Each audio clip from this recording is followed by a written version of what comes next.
नमस्कार मंडळी, आजच्या नवीन व्हिडिओमध्ये तुमचे खूप खूप मनापासून स्वागत। आज आपण इथे मस्त अशी पौष्टिक थालीपीठची रेसिपी बघणार आहोत। घरी उपलब्ध असणाऱ्या अवघ्या 3 पिठामध्ये मस्त अशी पौष्टिक अशी आपली आजची रेसिपी मी आज तुम्हाला इथे बनवून दाखवणार आहे। हे थालीपीठ तुम्ही दह्याबरोबर किंवा कोणत्याही चटणी बरोबर खा, अप्रतिम लागतात। चला तर मग वेळ न वाया घालवता रेसिपीला आपण सुरुवात करूया।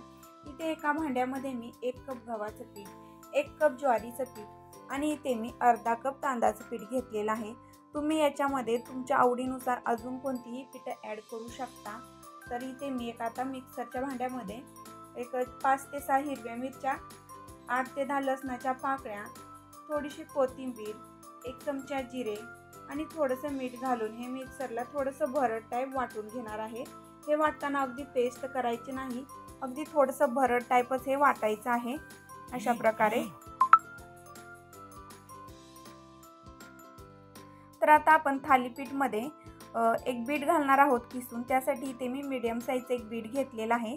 बीटची पुढची आणि पाठीमागची बाजू जी आहे ती काढून टाकायची आहे आणि पिलरच्या साहाय्याने याची जी साल आहे ती सर्व मी काढून घेणार आहे। साल काढून घेतल्यानंतर हे बीट स्वच्छ धुवून घेतलेलं आहे आणि एका बारीक खिसणीने हे बीट आपण खिसून घ्यायचं आहे। तुम्ही याच्यामध्ये तुमच्या आवडीनुसार भाज्या देखील अशा प्रकारे बारीक चिरून किंवा खिसून घालू शकता। तर आता इथे मी फक्त बीटच घालणार आहे। आता हे सर्व खिसलेले जे बीट आहे ते आपण जी थालीपीठ बनवण्यासाठी जी पीठं घेतलेली आहेत त्याच्यामध्ये घालायचं आहे।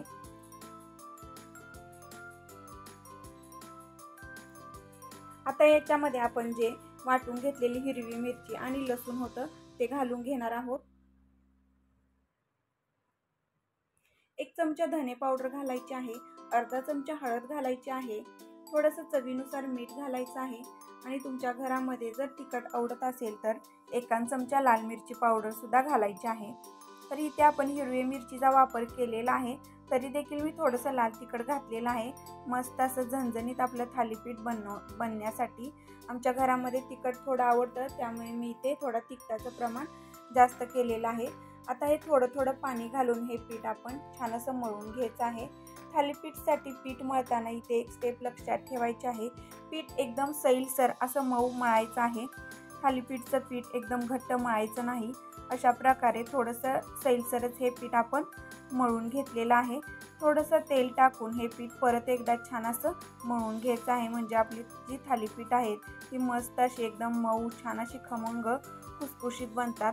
आता याच्यावर झाकण ठेवून एक 10 मिनिटं हे पीठ आपण भिजण्यासाठी साईडला ठेवून देऊया।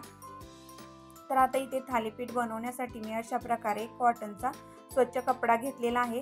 हा कपडा पाण्यामध्ये अशा प्रकारे थोडासा ओला करून घ्यायचा आहे। नंतर हा कपडा अशा प्रकारे ह्या पळपटावर हंतरून घ्यायचा आहे। आता जे थालीपीठसाठी भिजवलेलं जे पीठ आहे ते पीठ थोडंसं हाताने छान असं मळून घ्यायचं आहे 1 मिनिट। नंतर याच्यामधून एक मीडियम आकाराचा गोळा काढून घ्यायचा आहे। तुम्हाला थालीपीठ जेवढ्या साईजचं बनवायचं आहे त्यानुसार तुम्ही गोळा तयार करून घ्यायचा आहे। आता हा गोळा आपण याला छान असा गोल शेप देऊन घेऊया। अशा प्रकारे पळपटावर हा गोळा ठेवून द्यायचा आहे आणि हाताला थोडंसं पाणी लावून बोटाच्या साहाय्याने हा गोळा थोडा थोडा असा पुढं सरकायचा आहे, पाठीमाग सरकायचा आहे। पाणी लावल्यामुळे बोटाला चिटकत देखील नाही, अगदी सहज सरकला जातो।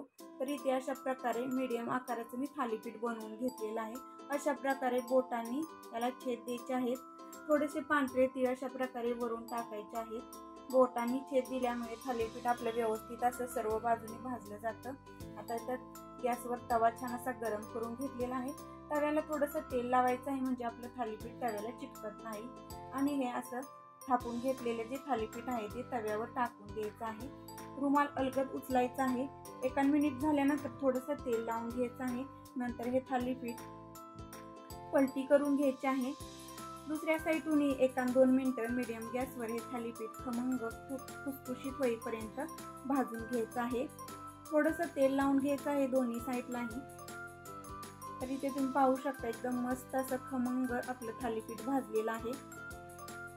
एखाद्या जाळीदार प्लेटवर असं किंवा जाळीवर असं हे थालीपीठ काढून घ्यायचं आहे, म्हणजे थालीपीठला पाणी सुटत नाही। अशाच प्रकारे अजून एक तुम्हाला मी थालीपीठ बनवून दाखवते। जो आपण कपडा घेतलेला असतो तो पाण्यामध्ये थोडासा ओला करून घ्यायचा आहे। नंतर पळपटावर हातरून एक मीडियम आकाराचा गोळा पिठामधून काढून घेतलेला आहे। नंतर बोटांना थोडंसं पाणी लावून हा गोळा अशा प्रकारे प्रेस करायचा आहे। अगदी सहज हे छान असं प्रेस झाला जातो। नंतर थोडेसे पांढरे तीळ टाकायचे आहेत। आता याला छान असे बोटाने छेद द्यायचे आहेत, म्हणजे थालीपीठ आपलं छान असं भाजलं जातं। आता अशा प्रकारे तयार करून घेतलेले जे थालीपीठ आहे ते तव्यावर टाकून द्यायचं आहे आणि हा जो रुमाल आहे तो अशा प्रकारे सहज अलगद वरती उचलायचा आहे। थोडंसं वरून तेल टाकून घ्यायचं आहे। नंतर पलटी करून दुसऱ्या साईडून हे थालीपीठ छान असं भाजून घ्यायचं आहे।